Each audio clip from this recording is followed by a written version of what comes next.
잠깐 잘 쉬었어요. 그러면 이제 세 번째 내용 살펴보도록 할게요. 세 번째 내용은요. 산업평화 노사관계 목표가 나오죠. 산업평화 노사관계 목표. 첫 번째 나오는 내용이 이제 산업평화 노사관계 기본 목표가 나오죠. 기본 목표. 그다음에 이제 두 번째 나오는 것은 노사 간의 공동의 목표, 공동 목표. 그러니까 노동자와 사용자 간의 공동 목표. 세 번째, 상생의 노사 협력 관계에는 어떠한 영향을 미치는지에 대해서 정리하도록 할게요. 첫 번째, 산업평화 노사관계 기본 목표가 나오죠. 여기에서는 이제 선진국들의 노사관계 목표가 나와요. 선진국의 노사관계 목표는요, 산업평화적 노사관계의 공익성을 바탕으로 하게 되는 거죠. 노사관계 공익성을 바탕한다. 공익성에다가 체크해 두세요. 노사관계 공익성에 바탕을 둔다. 공익성. 그래서 이제 노사관계 공익성이 나오죠. 노사관계 공익성이라고 하는 것은요, 근로자와 사용자 상호 간의 이해가 상반되는 대등 관계자로서 각자의 이익만 추구하는 것이 아니라 이해단체의 이해관계자 영향까지도 고려하여 노사 양자가 상호 협력해야 한다는 의무, 이것을 노사관계 공익성이라고 하는 거죠. 이제 세 번째 동감이 세 번째 있죠. 동감이 3번 노사관계 안정 밑에 보시면 노사관계 공익성이 나오죠. 그래서 공익성에 대한 정의가 나오고 있죠. 여기에다가 체크해 두세요.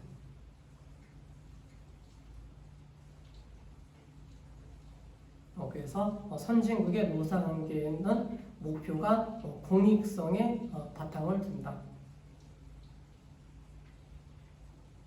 그래서 첫 번째, 노사관계 대등한 이념의 정립. 그러니까 노사관계 대등한 이념을 정립해야 되겠죠.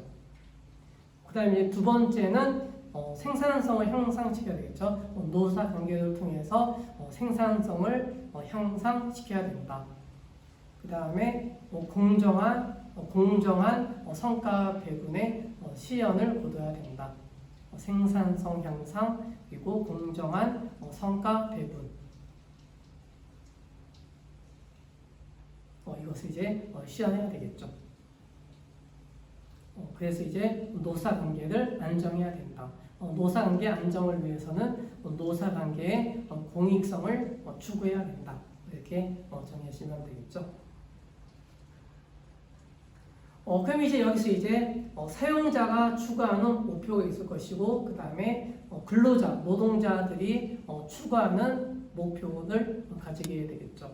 첫 번째, 사용자의 목표가 나오죠. 사용자의 목표는요, 이익을 창출해야 되겠죠. 경영자 입장에서는 합리적인 의사결정을 통해서 이익을 내야 된다. 이익을 내야 돼서 이익을 통해서 이제 그 기업의 성장과 안정을 추구해야 되겠죠. 성장과 안정을 추구해야 된다. 그 다음에 이제 나오는 것이 사회적 책임. 사회적 책임이라는 것은 윤리 경영하는 것이죠. 윤리 경영 내지는 배분, 잘 이제 합리적인 배분을 해줘야 되겠죠. 그러니까 배분을 해줘야 된다. 이것이 사회적 책임이 되겠죠. 그 다음에 이제 근로자의 목표, 근로자들이 갖는 목표는요, 임금을 향상시켜야 되겠죠. 임금이 높은 임금을 받기를 추구하게 되겠죠. 임금하고 근로조건의 향상, 더 좋은 근로조건에서 일하고자 하는 것이죠. 그래서 임금 및 근로조건의 향상. 그 다음에 이제 인간성을 확립하려고 하겠죠. 인간성 내지는 인격을 가지려고 한다. 그 다음에 이를 통해서 이제 보람을 느끼고자 하죠. 이런 것이 근로자들의 목표에 해당이 된다. 그래서 여기서 중요한 내용이 이제 노사관계 공익성 그리고 사용자의 목표, 근로자의 목표 이런 것이 중요한 내용이 되겠죠.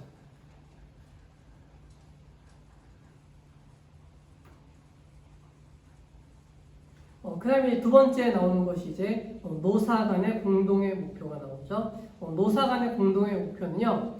첫 번째, 산업평화적 대등 이념을 정립해야 돼요. 그래서 세 가지가 나오는데 첫 번째, 인격 존중의 원리가 나오죠. 인격 존중의 원리. 그다음에 두 번째, 대화 타협의 원리. 세 번째, 공동체 원리. 나중에 이건 이제 책을 통해서 정리하도록 할게요. 그 다음에 두 번째 나오는 것이 이제 생산성 향상과 성과 배분의 실현. 여기서 나오는 것은 이제 노사관계에 있어서 기본 목표가 있겠죠. 노사관계 기본 목표는요, 시설이라든지 기술 그리고 경영관리도 중요하지만 노사관계 측면에서 큰 비중을 차지한다. 그 다음에 이제 두 학자가 나오죠. 테일러라는 학자, 그 다음에 포드라는 학자. 첫 번째, 테일러라는 학자는요, 고임금과 그 다음에 저농업비에 대해서 얘기를 했죠. 그 다음에 포드라는 학자는 고임금과 그 다음에 저가격에 대해서 이론을 펼쳤어요.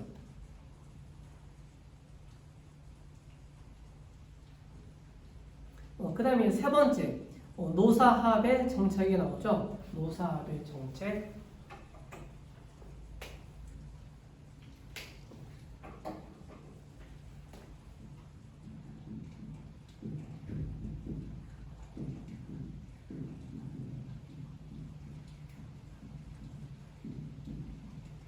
노사합의 정착은요,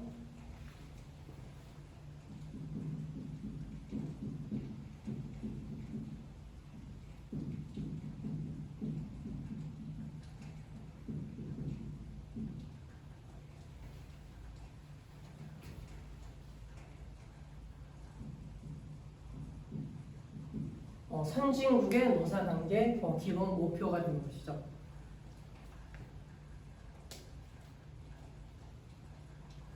그래서 선진국의 노사관계 기본 목표는 노사합의 정책이다. 그러니까 노동자와 그 다음에 근로자 간의 합을 해야 되는 거죠. 그래서 노사합의 정책이라고 하는 것은 근로자와 그 다음에 사용자 간의 윈윈 전략이 되겠죠. 그러니까 윈윈이라고 하는 것은 상생을 의미하게 되겠죠. 상생 내지는 근로자와 사용자 간의 조화로운 단체 협약을 맺어야 된다. 이것이 되겠죠.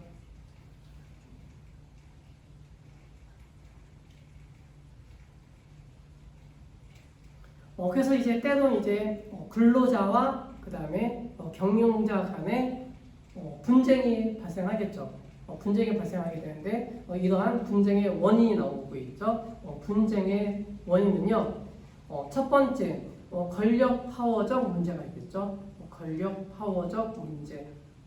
그다음에 두 번째 경제 물질적 문제. 그다음에 세 번째 사회 정신적인 문제. 이러한 원인으로 인해서 노사 간의 분쟁이 발생하게 되겠죠. 이러한 것이 이제 해결해야 되겠죠. 이러한 것을 해결을 해서 근로생활의 질을 향상시켜야 되겠죠. 근로생활의 질. 그러니까 즉 노동의 보람을 느껴야 해요. 그래서 이제 노동의 보람을 통해서 이제 인생의 보람을 느껴야 되겠죠. 이러한 것이 노사 화합이 되는 거죠.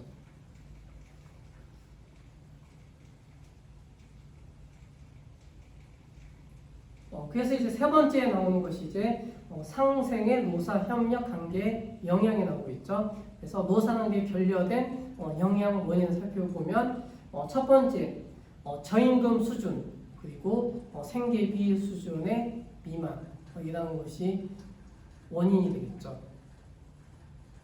그 다음에 이제 두 번째는 체불 임금의 미지급, 그러니까 임금을 주지 않는 경우가 되겠죠.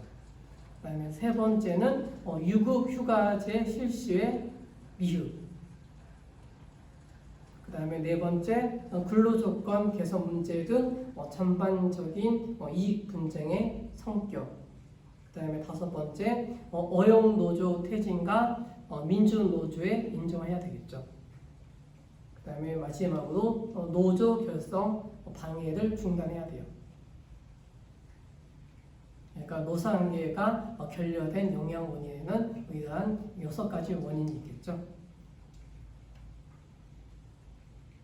그 다음에 두 번째, 산업평화적 노사관계가 나오죠.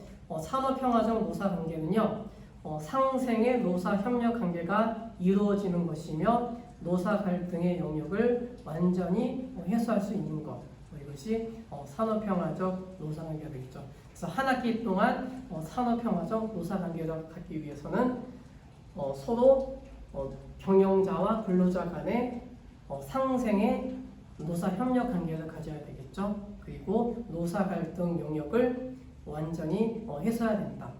이것이 산업평화적 노사관계가 돼요. 그래서 이제 밑에 보시면 노사의 공동 목표를 통해서 문제 해결을 위해서 공동 노력해야 되겠죠. 경영자와 근로자 간에 공동 노력을 해야 된다. 그 다음에 이제 경영 성과는 경영자 측과 근로자 측이 공정하게 배분해야 된다. 이렇게 정리할 수가 있겠죠. 이렇게 해서 이제 프린트에 있는 내용을 정리하고요. 책에 있는 내용 살펴보도록 할게요. 책에 있는 내용 살펴보면 제 1장 보도록 할게요. 1장 보시면 노사관계 본질, 제 1절 보시면 노사관계 개념과 특징이 나와요. 첫 번째 노사관계 개념. 두 번째 줄 보세요. 두 번째 줄 보시면 근로자와 사용자와의 관계, 그리고 노동조합과 사용자 사이의 협력 조직적인 관계를 가지고 있다. 세 번째 줄 근로자와 경영자의 관계를 노경 관계라고도 한다.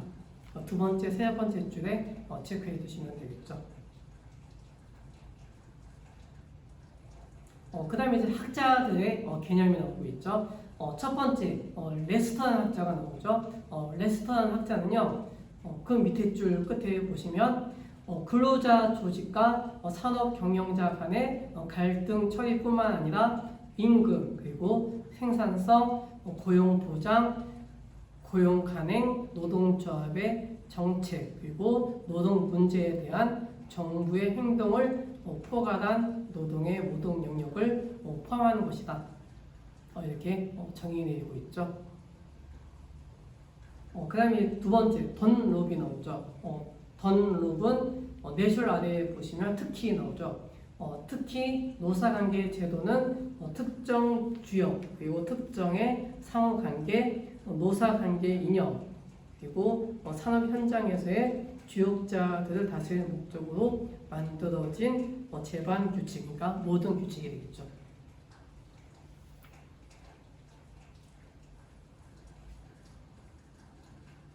그 다음에 3페이지 위에 두 번째 줄 보세요. 3페이지 두 번째 줄 보시면 노사정의 상호관계라고 정의하고 있죠. 그 다음에 그 밑에 보시면 표 1-1 나오죠. 표 1-1 노사관계 개념, 레스터, 던롭, 그 다음에 밀즈, 이 세 사람을 정리해 두셔야 돼요. 그 다음에 이제 4페이지 4페이지 보시면 여섯 번째 줄 보시면 밀즈가 나오죠. 밀즈 밑에 보시면 노동조합과 사용자 단체와의 관계, 그리고 집단적 노사관계로 정의하고 있다. 그래서 산업평화를 유지하기 위한 노사 간의 대등한 조직적인 집단관계로 규정하고 있다. 여기다가 체크해 두시면 돼요. 그 다음에 4페이지 계속 보시면 두 번째 노사관계 특징이 나오죠. 노사관계의 특징은요, 첫 번째 줄 유럽에서는 산업관계로 정의하고 있죠. 산업관계에다가 체크해 두세요. 그리고 노동관계, 종업원관계, 노사관계를 총칭한다. 그 다음 문단 보세요. 그 다음 문단 보시면 노사관계란 산업관계라고 하는 거죠. 산업관계. 그래서 산업단계는 세 가지 특징을 가지고 있죠. 세 가지 특징을 가지고 있는데 첫 번째는 포괄적 의미의 인적 자원 관리를 함축하고 있다. 1번 되겠죠. 세 가지 특징 밑에 포괄적 의미의 인적 자원 관리도 함축하고 있다.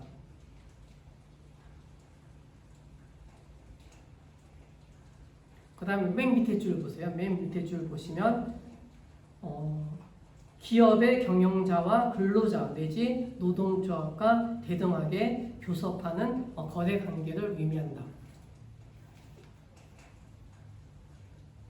그 다음에 5페이지 두 번째 줄 글로벌 경영실의 노사관계는 적대 내지 대립 관계가 아니라 협력 관계 및 평화적 관계가 더 중요하다.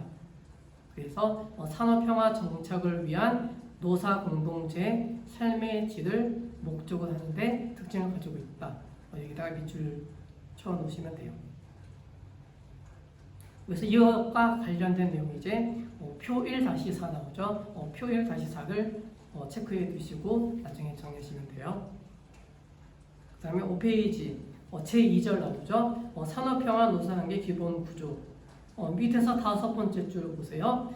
산업평화 노사관계란 노사관계를 노사 공동의 이익을 가져오는 협력적 거래 관계를 의미한다. 그래서 근로자 집단과 사용자 측이 힘의 바탕을 두고 쌍방적 교섭을 벌이는 거래 관계를 가지고 있다. 그래서 그 밑에 줄, 즉 1대1의 대등한 노사관계가 바탕이 된다. 그 다음에 6페이지 근로자들이 갖는 평화적 힘의 원천이 나오죠. 세 번째 줄 노동 기본권으로서 단결권, 두 번째 단체 교섭권, 그 다음에 단체 행동권, 노동 3권을 의미한다. 그러니까 근로자들의 힘의 원천은 노동 3권이 된다. 그 다음에 이제 경영권이 되겠죠. 경영권은 경영특권이 되겠죠. 첫 번째 줄 사용자 측은 고용주의 위치에서 경영특권이라는 경영권을 행사할 수 있다.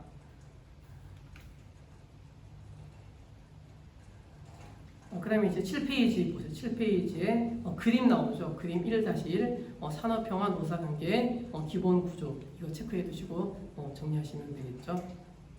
그래서 근로자는 노동 3권, 단결권, 단체 행동권, 그다음에 단체 교섭권이 있다. 반면에 이제 사용자 측은 경영특권이 있죠. 인사권, 그다음에 경영권, 그다음에 직장 폐쇄권 이런 것을 가지고 있다. 그 다음에 이제 기업의 사회적 책임이 있죠. 기업 사회적 책임을 정리하시면 돼요. 그 다음에 8페이지 두 번째 줄 법령이나 국가 정치, 경제적 시책에 따라 제도적, 규범적으로 노사관계를 형성하는 국가에서 정부의 역할은 더욱 큰 영향을 주고 있다. 그 다음에 이제 노사관계 중요성, 노사관계 양면성이 되겠죠. 이것이 이번에 가장 중요한 내용이 되겠죠. 그래서 9페이지 첫 번째는 노동자와 사용자 또는 조합원과 경영자라는 이면적인 관계에서 보아야 한다.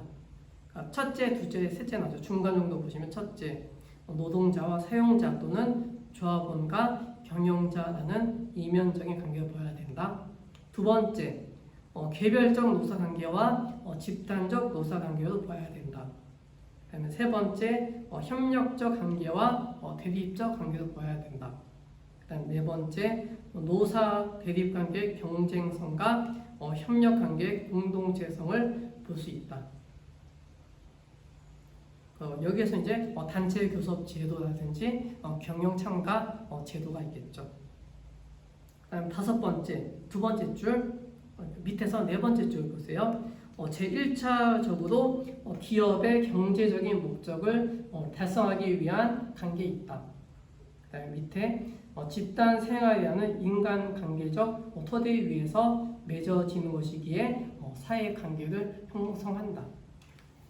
그다음에 여섯 번째 맨 밑에 줄 임금은 노동자 측면에서 소득이다. 반면에 사용자 측이 있죠. 사용자 측은 비용에 해당이 되겠죠. 근로자 측은 소득에 해당이 되기 때문에 높게 그리고 많이 추가하게 되겠죠. 그 다음에 사용자 측은 비용이기 때문에 낮게 그리고 적게 추가하게 되는 거죠. 그래서 대립관계가 발생할 수가 있죠. 그 다음에 제3절 산업평화 노사관계 목표가 나오고 있죠. 밑에서 네 번째 줄 산업평화적 노사관계 공익성을 바탕으로 해야 되겠죠. 공익성 체크. 맨 밑에 줄 노사관계 공익성이란 근로자와 사용자 상호 간의 이해가 상반되는 대등 관계자로서 각자의 이익만 추구하는 것이 아니라 이해단체, 이해관계자 영향까지도 고려해서 노사 양자가 상호 협력해야 한다는 의무를 받는다. 그 다음에 밑에서 네 번째 줄 그림 위에 보세요. 그림 위에 네 번째 줄 밑에서 네 번째 줄 협력 관계라고 하는 것은요 노사 간의 당사자뿐만 아니라 이해 집단의 이해 조정자들까지도 종합적으로 조정해 나가는 협력이 필요하다. 그래서 사용자 측의 기업 경영 목표는 이익 그리고 성장과 안정 그리고 사회적 책임을 져야 되겠죠. 그 다음 페이지 12페이지 보시면 근로자의 목표 근로자의 목표는 임금 그리고 근로조건의 향상 그리고 인간성 확립 인간성 내지는 인격이 되겠죠. 이것을 통해서 일의 보람에 목표를 두고 있다. 그 다음에 두 번째에 나온 것이 노사 간의 공동 목표 산업평화적 대등 이념의 실현이 나오고 있죠. 여기는 아까 세 가지가 있어요. 이 세 가지 이제 정리하도록 할게요. 인격 존중의 원리 인격 존중의 원리는 두 번째 줄 노사 관계는 노사 쌍방의 인격 존중이 우선되어야 한다는 민주성이 보장되어야 한다. 그다음에 두 번째 대화 타협의 원리가 나오죠. 대화 타협의 원리는요. 첫 번째 줄 노사의 자율적인 교섭 관계는 계속적인 대화로 타협점을 찾는 문제 해결 방식이 되어야 한다. 그다음에 13페이지 공동체 원리 나오죠. 공동체 원리 첫 번째 줄 기업의 조직이 성장성 그리고 합리성, 민주성을 추구하는 목표와 책임은 근로자와 경영자 모두에게 있음이 원칙이다.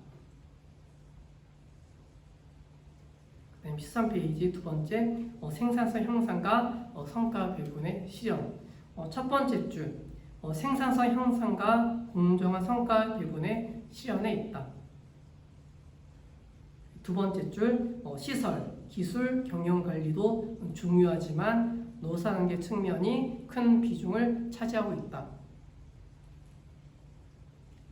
그 다음에 밑에서 여섯 번째 줄 두 학자가 나오고 있죠. 테일러라는 학자, 포드라는 학자. 테일러는 고임금과 저노후비를 주장하였죠. 반면에 포드는 고임금과 저가격을 추구했다. 이렇게 정리하시면 되죠.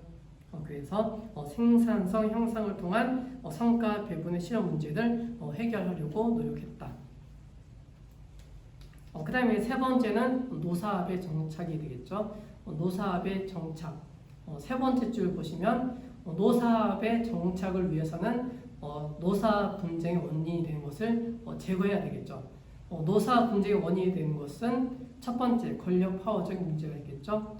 두 번째 경제 물질적인 문제. 세 번째 사회 정신적인 문제. 이런 것을 없애서 노사 간의 상호관계를 통해서 합리적인 질서를 유지해야 된다.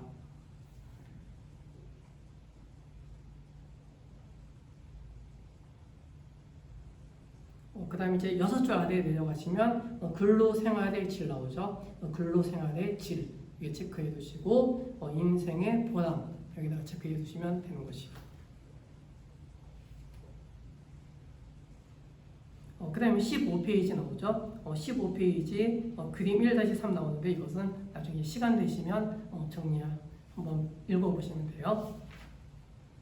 그다음에 16페이지 중간 세 번째 문단 나오죠. 세 번째 문단 따라서 산업평화적 노사관계란 상생의 노사협력관계가 이루어지는 것이며 노사 갈등의 영역을 완전히 해소할 수 있는 것이 된다. 그래서 노사의 공동 목표 찾아내어 문제 해결을 공동으로 노력해야 되고 거기에서 얻어지는 경영 성과는 경영자 측과 근로자 측에 공정하게 배분하는 것이다. 그 다음 문단 보시면 그 상생의 노사관계 나오죠. 그 상생의 노사관계가 결여된 영향 원인을 살펴보면 아까 6가지 있었죠. 첫 번째는 저임금 수준, 그리고 생계비 수준의 미만. 두 번째 체불 임금의 미지급. 세 번째 유급휴가제 실시의 미흡. 네 번째 근로조건 개선의 문제. 그다음에 5번째 어용노조 퇴진과 민주노조 인정. 그다음에 6번째 노조 결성 방해 중단. 이렇게 체크해 두시면 되겠죠.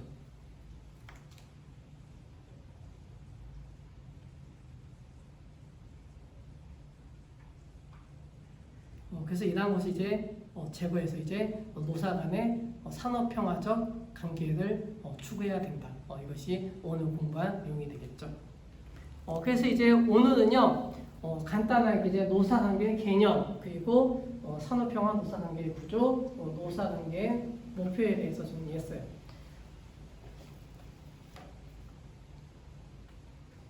그 다음에 이제 다음 시간에는요 제3장이죠. 제3장에 대해서 정리하도록 할게요. 제3장은 세계 노사관계의 역사적 발전과 그 다음에 제 형태, 모든 형태가 나오죠. 이것들에 대해서 정리하도록 할게요. 오늘 첫 시간인데 수고 되게 많이 하셨습니다.